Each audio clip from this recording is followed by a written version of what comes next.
part of what made Heroku able to do what it did was we broke some fundamental assumptions that people had. A big one, I don't know if you both remember this, but the read-only file system.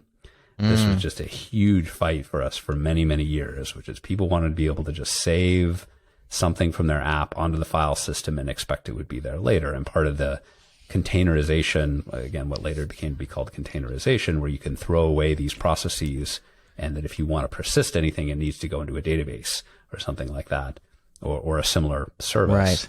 Right. That was core to making it possible for this platform to work the way that it did, but it also broke this fundamental assumption. It created all this friction, and the number of support tickets I can't even begin to tell you that we had on that particular Well, I can give point. you, as a user and as a person who was along for the whole Heroku ride, pretty much, I hated that thing. I hated because, and if I didn't, but I put up with it, knowing what it bought me. Like, I realized, I don't know if this was through good communication by you all or what it was, or enough Googling where I'm like, why the heck is a read-only file system? It seems like so stupid, that I realized this is actually what allows these other things to happen. And so it's like, put up with this thing, which is painful, in order to gain all these other things. And it was worth it for me. And I stuck around and I did it. But so many times I bumped my head up against that. When all you want is like, can I just persist a file on the disk here for a minute, Well, you can you can't count on it. You actually could. Like, there was ephemeral. You could do it.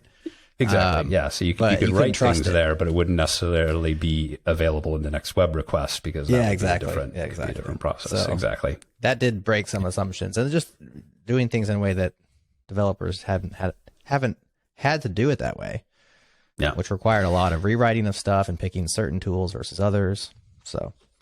Yeah. And you can certainly have a whole long philosophical discussion about opinionated products, right? Something that tries to encode values or worldview or creative process versus something that tries to give you as much freedom and flexibility as possible. And for whatever reason, I'm drawn to opinionated products. I guess I have opinions, but in particular, exactly as you said, when it lets you do something you couldn't do otherwise, but you need to break some assumption that is baked into the status quo. That's to me where interesting innovation potentially lies.